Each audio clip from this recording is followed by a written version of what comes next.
Good morning students. Hello dear students. Welcome to KGN coaching classes.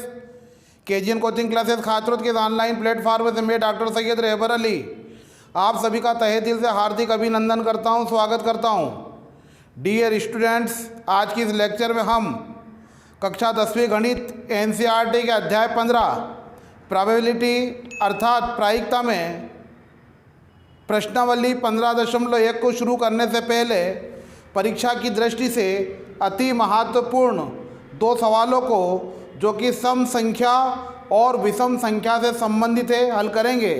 तो आइए शुरू करते हैं।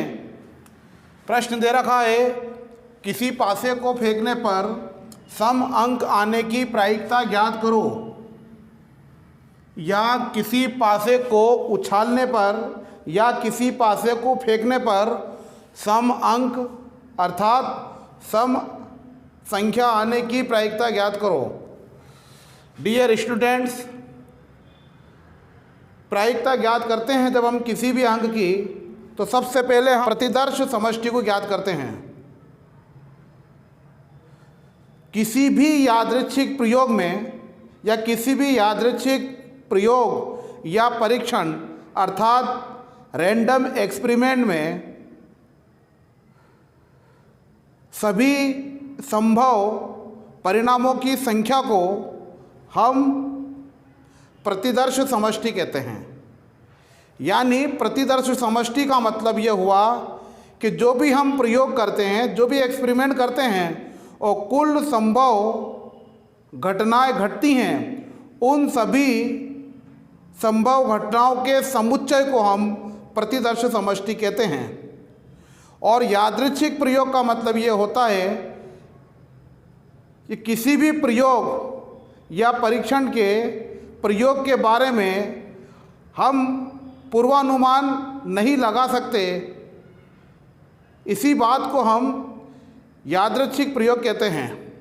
यादृच्छिक प्रयोग का मतलब ये हुआ कि किसी भी घटना के बारे में या किसी भी वस्तु की या किसी भी चीज़ की प्रायिकता हम पहले से हम नहीं बता सकते।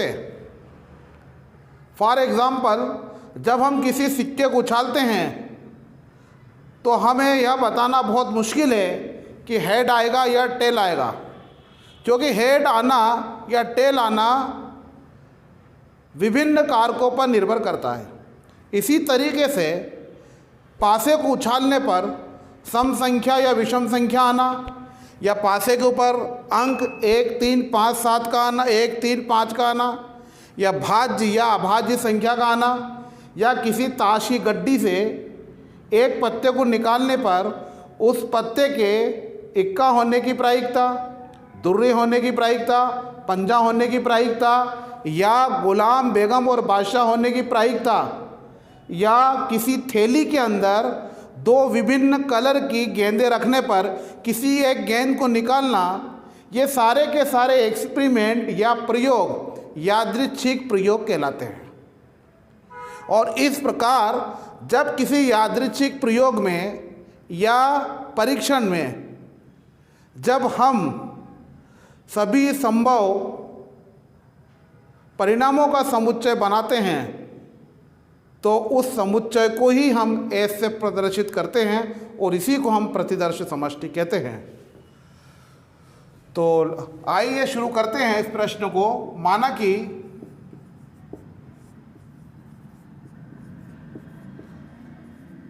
प्रतिदर्श समष्टि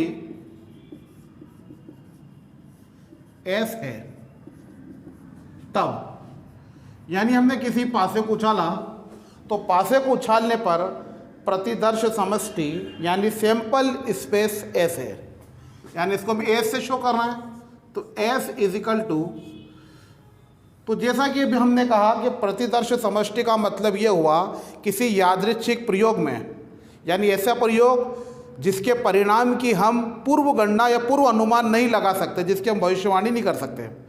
तो हम चूँकि पासे को उछाल रहे हैं, वो सम अंक आने की प्रायिकता ज्ञात कर रहे हैं, तो हम इसकी पूर्व अनुमान या पूर्व घोषणा नहीं कर सकते, इसकी भविष्यवाणी नहीं कर सकते। तो इसके लिए हम कुल संभव परिमाणों के या कुल संभव परिणामों के समुच्चय को प्रदर्शित करेंगे। तो कुल संभव परिणामों के समुच्चय को हम प्रतिदर्श समष्टि कहते हैं। तो हम जानते हैं कि पासे के ऊपर अंक 1, 2, 3, 4, 5, 6 होते हैं, तो कुल संभव परिणामों का समुच्चय बन जाएगा 1, 2, 3, 4, 5 और 6।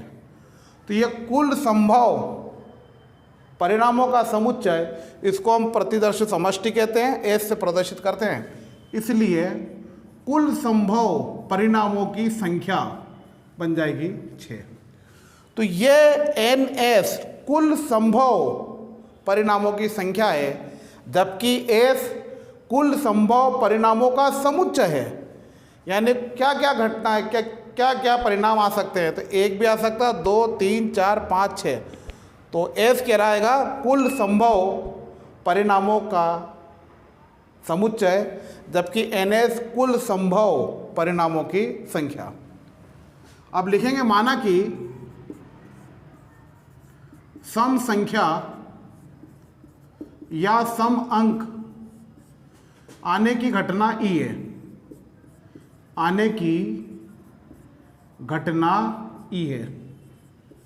तब चूंकि घटना E है, तो जब पासे को हम उछालेंगे और हमें सम संख्या ज्ञात करना है, क्योंकि हमें सम संख्या की प्रायिकता ज्ञात करना है, तो हम जानते हैं सम अंक होता है 2, 4 और 6।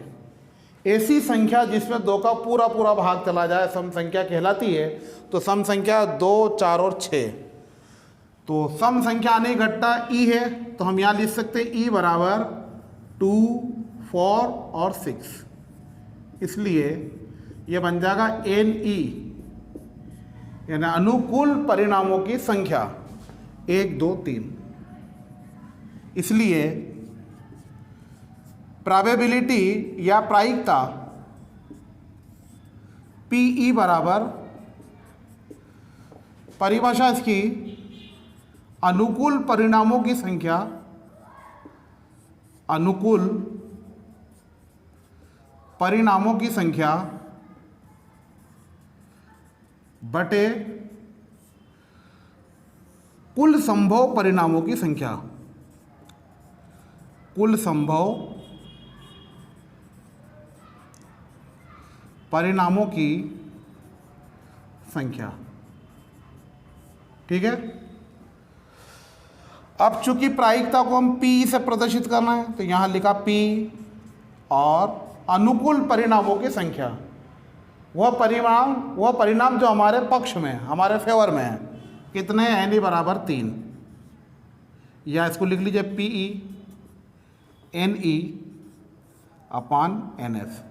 तो NE का मान कितना है, 3, और NS का मान कितना है, 6। तो ये हो जाएगा 1/2 आंसर। इस प्रकार हम देखते हैं कि किसी पासे को फेंकने पर या किसी पासे को उछालने पर सम अंक आने की प्रायिकता 1/2 होती है। एक बार फिर देखिए, माना कि प्रतिदर्श समष्टि अर्थात सैंपल स्पेस S है, तब S बराबर उछालने पर क्या क्या आ सकता है, 1, 2, 3, 4, 5, 6। इसलिए कुल संभव परिणामों की संख्या कितनी होगी, NS बराबर 6। अब माना कि सम संख्या आने की घटना E है, तो सम संख्या क्या है जो हमारे पक्ष में है, जो हमारे अनुकूल है, क्या क्या आ सकती है, 2, 4, 6। तो अनुकूल परिणामों की संख्या बन जाएगी 3। इसलिए प्रायिकता P अनुकूल परिणामों की संख्या बटे कुल संभव परिणामों की संख्या, ये कहलाता NE और ये होता NS। इसका मान कितना है, 3, इसका मान है 6, तो आंसर आ जाएगा 1/2। डियर स्टूडेंट्स, इसी प्रकार से प्रश्न पूछा जा सकता है, किसी पासे को फेंकने पर विषम अंक आने की प्रायिकता ज्ञात करो। तो यहाँ सम की जगह विषम आ सकता है, तो हम इसको विषम बना लेते हैं। विषम, किसी पासे को फेंकने पर विषम अंक आने की प्रायिकता ज्ञात कीजिए। तो माना कि प्रतिदर्श समष्टि S है, तब हम जानते हैं S बराबर 1, 2, 3, 4, 5, 6। इसलिए कुल संभव परिणामों की संख्या NS बराबर 6। अब माना कि विषम संख्या आने की या विषम अंक आने की घटना ई है। अब हम जानते हैं विषम संख्या का मतलब क्या, जो संख्या सम ना हो वो कहलाएगी विषम, या जिसमें 2 का पूरा पूरा भाग ना जाता है वे संख्या कहलाएंगी विषम संख्या या ऑड नंबर्स। तो ये होते हैं 1, 3 और 5। तो यहाँ हम लिख देंगे 1, 3, 5। इसलिए अनुकूल परिणामों की संख्या NE बराबर 3, इसलिए प्रायिकता P बराबर अनुकूल परिणामों की संख्या बटे कुल परिणामों की संख्या। अब P इसको हम लिख सकते हैं NE, इसको लिख सकते हैं NS, और NE का मान है 3, NS का मान है 6, कट जाएगा 1/2। इस प्रकार हम देखते हैं कि किसी पासे को फेंकने पर या किसी पासे को उछालने पर सम अंक और विषम अंक दोनों के आने की प्रायिकता 1/2 होती है। तो आई होप ये प्रश्न आपके बहुत अच्छी तरीके से समझ में आ गया होगा। Please have a note of it.